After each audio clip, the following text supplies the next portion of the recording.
Warning! This podcast contains a yuppie barbecue.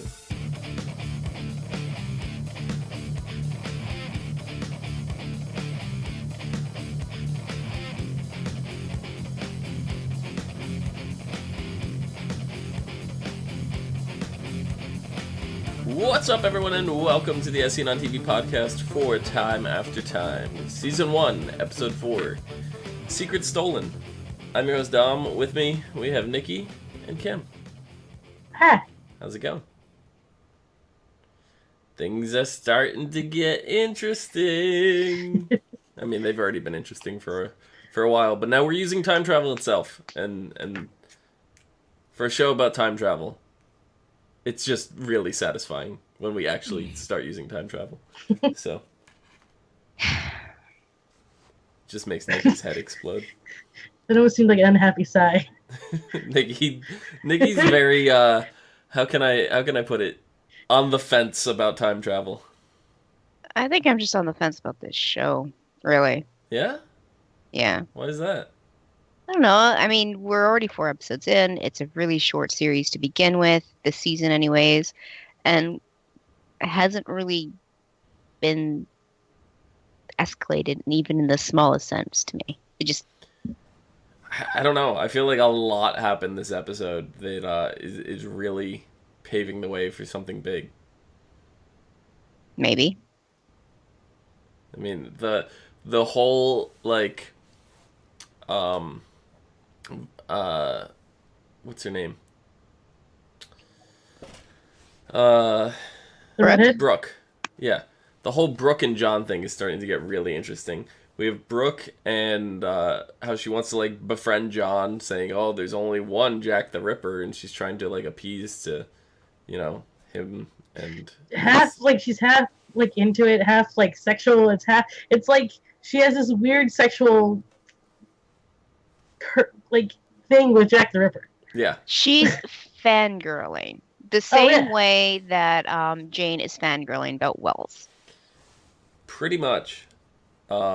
But then in this episode, our confirmation was correct about Brooke and Vanessa's boyfriend. What was it? What's his name? I always forget his name. We are bad at names of the show. It's good. It takes me a while to get names down. It does. I usually have nicknames for people. I don't have nicknames in the show for some reason. Mr. Said It guy. They're actually siblings, so that's cool. Yeah. So. I want to say his name is Garth for some reason. No, definitely not. Griffin. Oh. Griffin. G-name. It was close. She was getting there. It was almost. Yeah. I was closer than you guys. I had nothing. So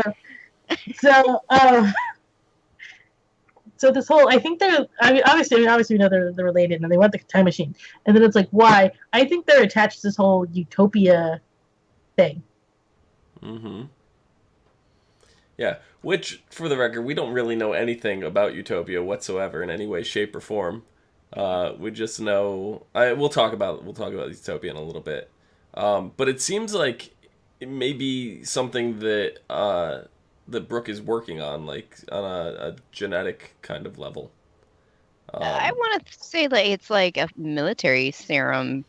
It reminds me a lot of, like, the serum from Bane in the Batman series. So I'm starting to think, because with time travel and you don't really know what the hell is going on in a show like this, I wonder if they're trying to do something like Frankenstein. Like, was that superhuman that John beat up Frankenstein's monster? Could that be something, like a modern take on it, Maybe.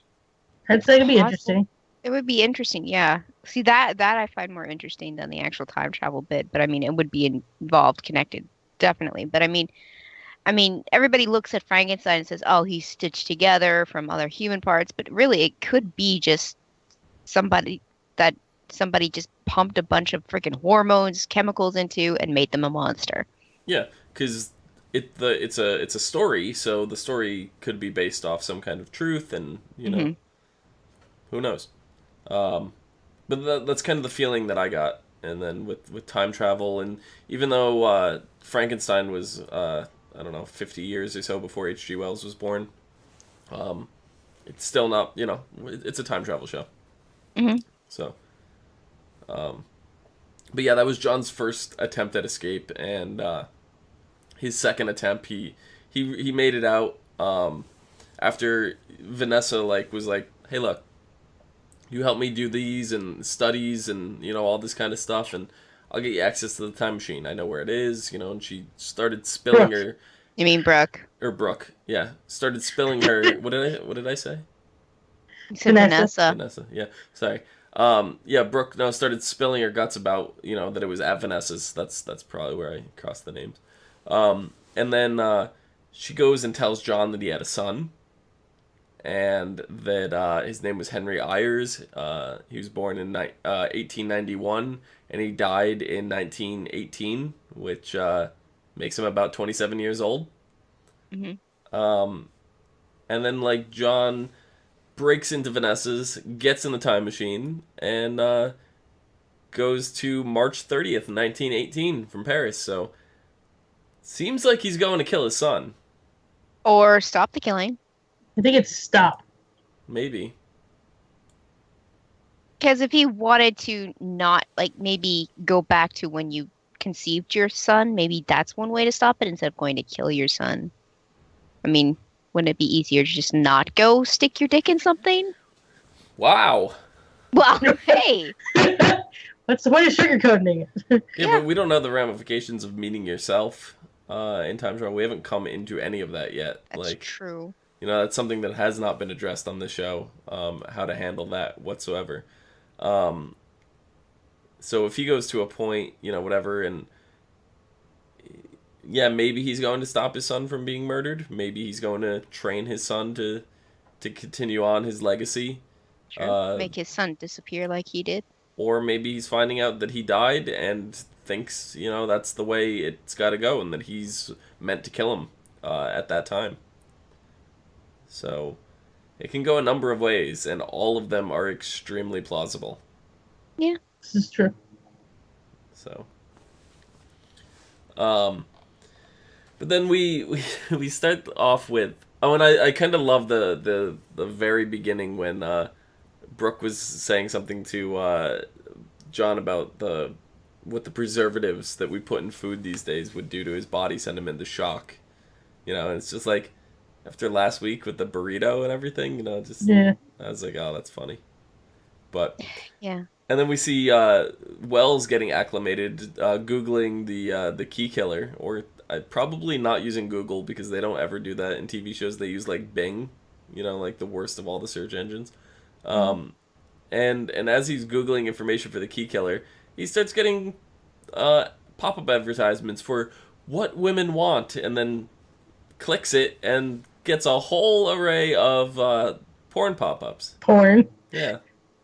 He didn't know. He was thinking he was being innocent, and it was not. Yep.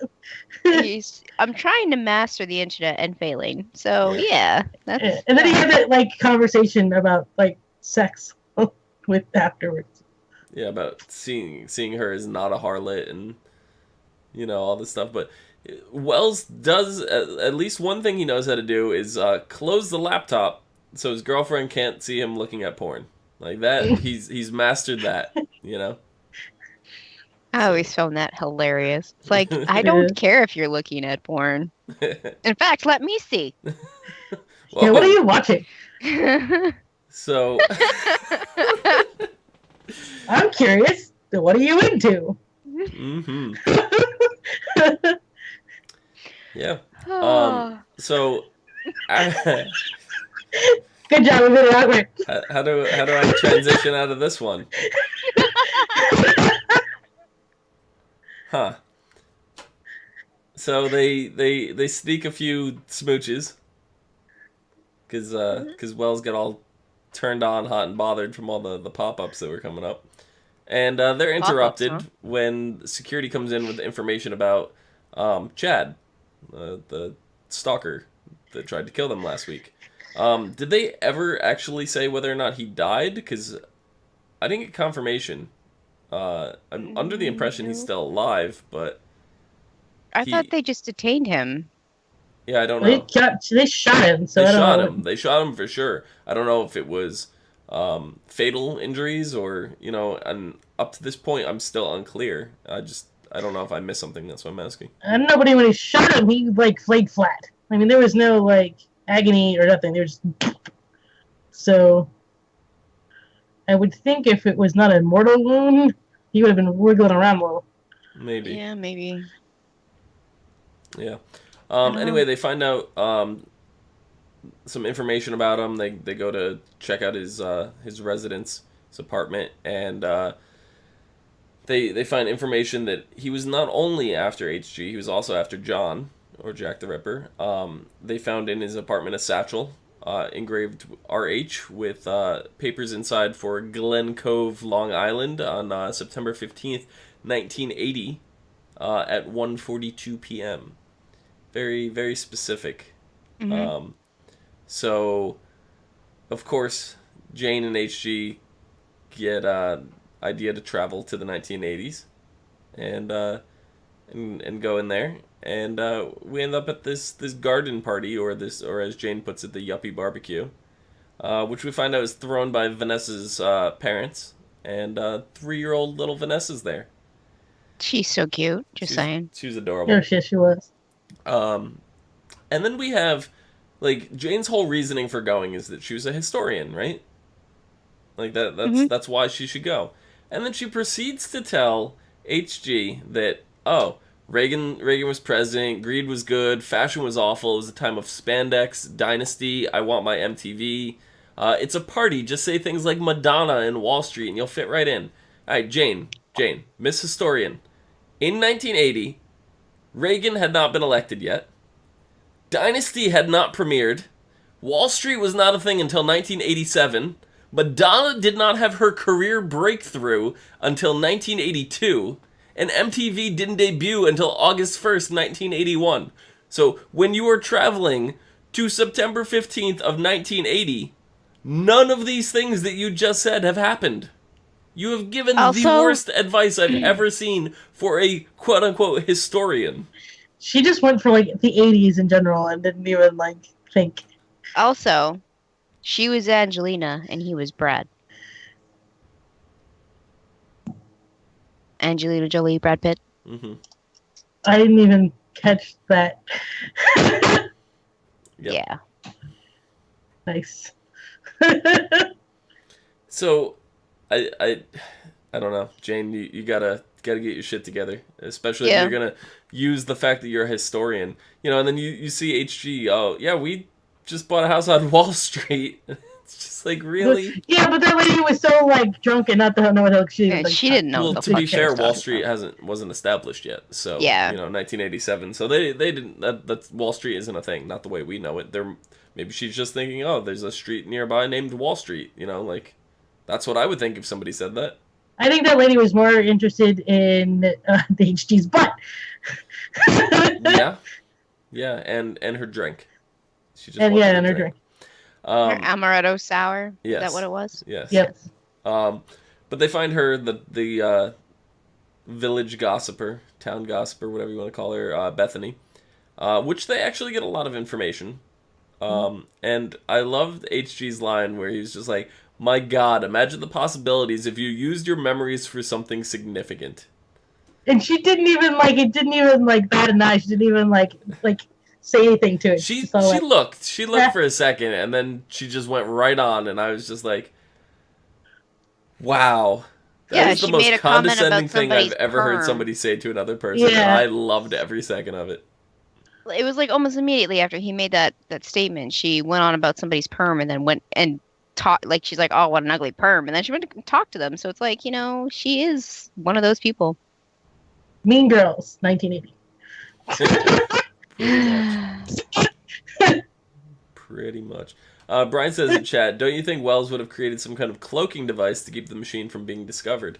Maybe. I think it's a little too soon, and probably hasn't invented that yet, but maybe with modern technology, now that he's got the machine hooked to computers and stuff, he may be able to find a way to do some light refraction and actually get that to happen. That was interesting because he was able to pull the time machine back from whatever time period John went to with computers and stuff. Yep, really cool. But here we get some information about Vanessa's father, David. And he's got Robert, who was Chad's father. Um, and Robert's the guy that Bethany was going on and on about. That, we found out that David had him steal files for drug research, something called Project Utopia, something which he claims that he's going to make so much money off of. And then when Robert didn't give him the files because he wanted to be paid in full, David killed him. So Jane and Wells do the only thing you could do at this point and run. And they run back to the time machine. And David in hot pursuit. Yeah. And they escaped. And seems like David may have realized that they got away in a time machine because he didn't continue to run through the forest to pursue them. He just kind of stopped. And saw, like, the wind was blowing and was like, damn, they got away kind of thing. Like, me, I wouldn't have given up. I would have kept running, if I didn't know that they escaped in a time travel, device or a rocket ship or whatever you want to think that is. Didn't he see them? He saw them disappear. He was kind of running at this point, so I don't know. He was winding through the woods. I don't know what he saw, to be honest. So, I don't know. But now the predicament is, Wells wants to tell Vanessa about her father, and Jane thinks it's not a good idea, and they're kind of in this situation where Jane thinks it's okay to lie to her. Wells said that he would always tell her the truth, and they still haven't really said anything. So what do you think's going to happen with this? I think she'll find out. She's gonna find out, and I think Wells is gonna be truthful with her. I think that's what it's gonna come down to. He's not gonna listen to Jane in this respect because family. Mm-hmm. Yep. Vanessa was more concerned with, you get to meet, more members of the family and, all that. Well, didn't she say her parents died? Yeah. So I think it was that. Do you remember where she said how they died? No. Can't remember. Nope. But I'm starting to wonder why Vanessa hasn't tried to time travel, or asked to time travel, or anything. I think it has a lot to do with Griffin. But you have this situation where your parents died, right? And you went to that they just went to this party that the parents were throwing. You were 3 years old. My mind would instantly start going to, well, if I was 3-year-old, I already don't remember well, so it's not going to have any impact on what I'm thinking. That I could probably get away with showing up at the party. My parents aren't going to recognize me, Yeah, we still don't know, but we still don't know how, even if they don't, you don't recognize yourself. Yeah, right. We still don't know how, just being in the same, vicinity, and I don't know. I'm trying to think of what other shows, that concept of is if you meet your own person. She also might feel like she doesn't need to go back. Like, you're saying, what if she doesn't know how her parents died or whatever? She wants to see her parents again or whatever. I'm thinking, she doesn't feel like she needs to go back because she knows how they died, when, in fact, it's a completely different reason. I mean, she might feel like that part of her story has been closed off and tied in a pretty little bow, but she's been lied to, kind of thing. I don't know. Yeah. Time travel. Mm-hmm. Yep. Yeah, I don't know. The closest representation we have to that is Back to the Future, where meeting your own self. Doc Brown is just like, hey, it could go one of two ways. It can implode. The universe can implode on itself and create a paradox, and we'll all cease to exist, or you'll just slip into a coma and pass out of shock. One of the two. The shock of meeting yourself. Well, I don't know what my thought process. I don't know why I keep thinking the word doppelganger keeps popping up. Or you could just shake hands and bump elbows and be like best buds until you decide to part time again.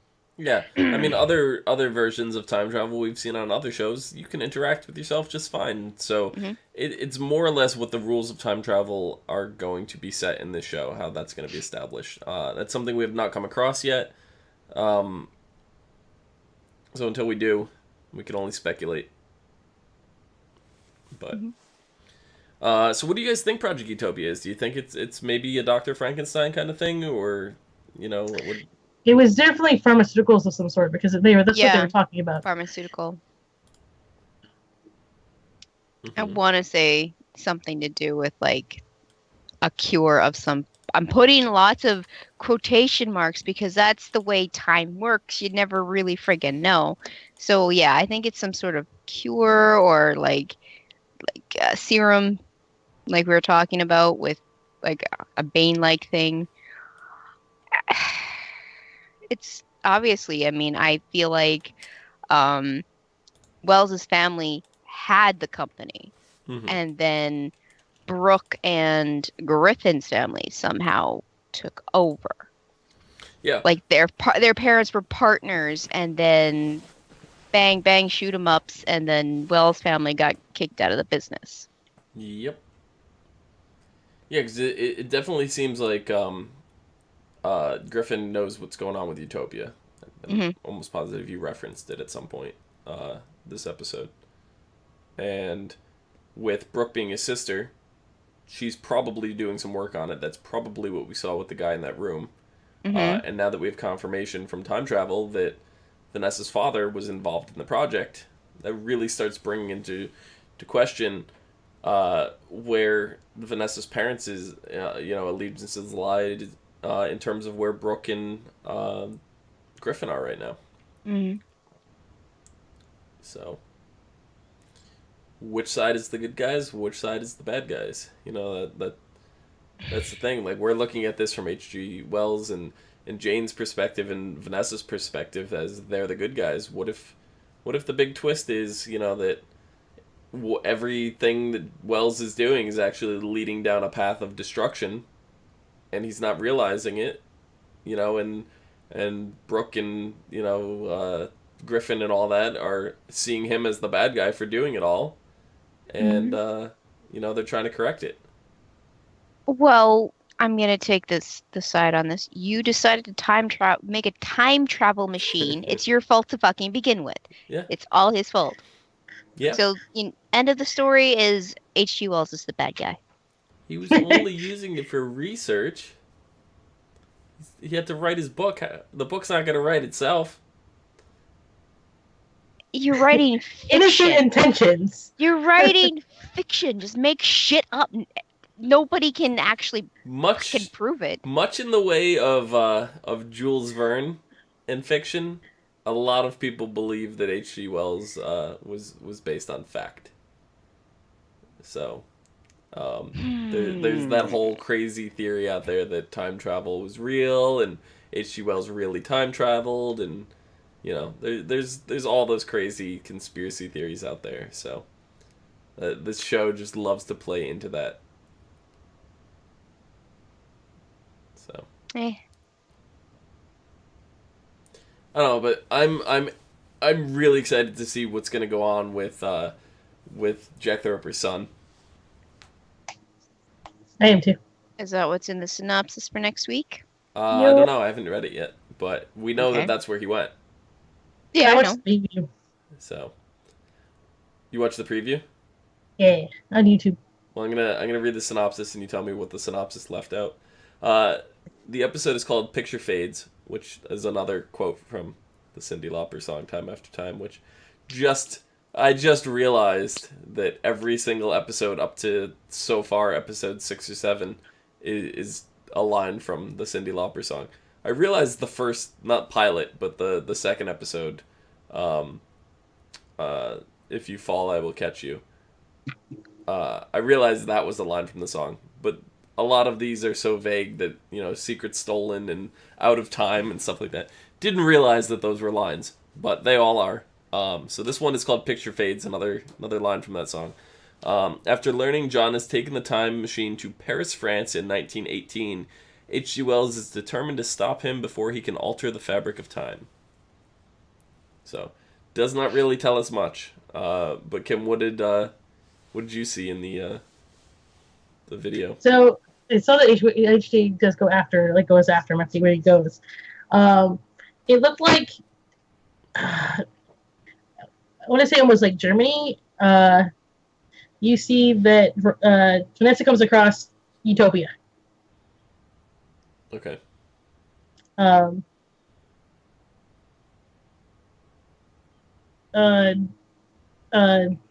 Griffin finds out what the sister's been doing. Oh, so Griffin doesn't have an idea about the man in the other room? That's what it seems like. He didn't know she was testing stuff. That's an issue. And there's a big explosion big explosion. Boom. Well, you said Germany. It wasn't. I'm really bad with history, but wasn't this around the time of World War One? 18, 19? Yeah, I think so. Yeah, that's what because that's what it looks like. It looks like Germany. A lot of military, and then there's an explosion. Interesting. Okay. So, I don't know. As this goes on and theories start pouring out, I'm really liking the show more and more. Nikki's seems to be in the opposite direction of that. So we will see where this goes. And who knows? By the end of it, I've seen stranger things happen where I could get to the end of the season and just be like, yeah, I didn't really like that. And Nikki's like, what are you talking about? That was great. Like complete role reversals. So who knows? Who knows where it's gonna go? But I think it's definitely kept Kim's interest the entire time. Yeah. Again, She's a Jack the Ripper fan. So Kim, did you know Jack the Ripper had a son? They're making up shit now. Or are they? I don't know. Because we don't know who Jack the Ripper was. Exactly. But yes, I am a Jack the Ripper fan.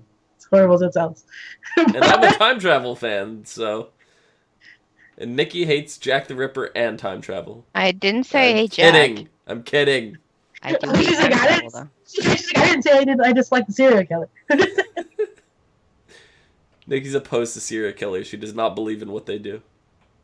Well, I didn't say that I believe in what they do. Now you're making me weird. Yep. Kim is totally behind everything the serial killers stand for. Nikki, where can the people find you? Not standing behind what serial killers do on Twitter at LadyVenom24, LadyVenom24. Kim, would you like people to send you hate mail? No, I'm kidding. To clarify your... Okay, just because I'm fascinated with serial killers does not mean I support what they do. Killing people is bad. It's all about the psychology of the side of it, right? The psychology side of it. Yeah. Process. Why people do what they do. Anyway, you can also find me at Twitter. Please don't send me hate mail, because that was full of shit. HUFFITY. Make sure to send her all the hate mail. And you could not send me any hate mail. Send me a lot of praise down below at Phenomenon. PHENOMEDOM. I do not support. You can find us all and more on Facebook, Gmail, G+, Twitter, MySpace, and right here on YouTube at /ASO TV Podcast for some more podcasts for some of your favorite TV show, games, and movies. Till next time. After time. After time. We still don't have that counter, do we? No. It's your job to make it. Then everybody won't hate you.